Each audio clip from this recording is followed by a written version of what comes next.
Hello बच्चों, thermodynamics के chapter में आपको ये चीज़ें बहुत परेशान करती होगी कि कौन सा पाथ फंक्शन है, कौन सा पॉइंट फंक्शन है। तो आइए समझते हैं। इस कंटेनर में मैंने गैस ले लिया है और इस गैस में हमने कुछ प्रेशर डाला है और प्रेशर डालने के लिए हमने एक बाट ले ली है, दो बाट ले ली है। और उस बाट के ऊपर हमने, इससे क्या होगा कि इसके ऊपर प्रेशर पड़ेगा। ये पिस्टन हमने अरेंजमेंट कर लिया, पिस्टन है ये।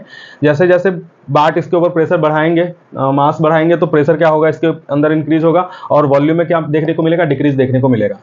अब जैसे इसके ऊपर से मान लो कि हमने इसको हटा दिया, इस मास को हटा दिया, तो इसमें क्या होगा, प्रेशर क्या होगा, प्रेशर इसकी तरफ से डिक्रीज होगा, मतलब प्रेशर ऊपर की तरफ जाएगा, डिक्रीज होगा प्रेशर, तो वॉल्यूम क्या होगा, एक्सपेंड करेगा। ठीक है, आइए इसी को समझते हैं कि हम पाथ फंक्शन और पॉइंट फंक्शन को कैसे हम लोग समझते हैं। अब जैसे मान लीजिए कि इसमें मैंने पहले क्या किया था, पहले एक पॉइंट था जिसपे हमारा प्रेशर था समथिंग 2 atm।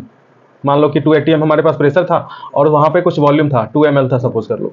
ठीक है, हमने फिर क्या किया, प्रेशर को डिक्रीज कर दिया, तो वॉल्यूम क्या हो गया, इंक्रीज हो गया। सपोज कर लो कि 4 ml वॉल्यूम हो गया और यहाँ पे इसका जो प्रेशर हो गया 1 atm हो गया। ठीक है, तो इस पोजीशन पे ये वाला जो प्रेशर का वैल्यू और वॉल्यूम का वैल्यू, ये यहाँ पे डिस्टिंक्टिव है, मतलब कि आइडेंटिकल है। मतलब आइडेंटिकल इन द सेंस कि इस पोजीशन पे अलग है और इस पोजीशन की बात करें तो ये इस पोजीशन पे अलग है। तो ये दोनों पोजीशन पे ये जो फंक्शन है, मतलब इस पोजीशन का अलग है, इस पोजीशन का अलग है, तो ये इस पोजीशन को हम लोग, इस पॉइंट को कहते हैं पॉइंट फंक्शन। मतलब कि ये इसका इससे कोई रिलेशन नहीं, इसका इससे कोई रिलेशन नहीं, मींस कि इस पॉइंट का इस पॉइंट से कोई रिलेशन नहीं।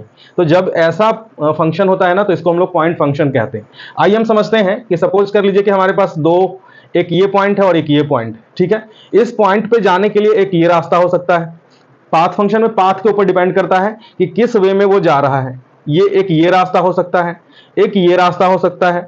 मतलब कहने का मतलब कि कौन से प्रोसेस को हमने फॉलो किया, किस रास्ते को हमने फॉलो किया, एडियाबेटिक किया, आइसोथर्मल किया, या किसको किया, आइसोकोरिक किया। तो ये हमारा पाथ डिपेंड करता है, पाथ फंक्शन में हमारे पाथ के ऊपर डिपेंड करता है कि जो एनर्जी का ट्रांसफर हो रहा है किस पाथ से हो रहा है। और यहाँ पे पॉइंट फंक्शन था, यहाँ पे पाथ का कोई रोल नहीं था। इसको हम लोग बोलेंगे पॉइंट फंक्शन, कि इस पॉइंट पे कितना प्रेशर और कितना वॉल्यूम, और इस पॉइंट पे कितना प्रेशर और कितना वॉल्यूम।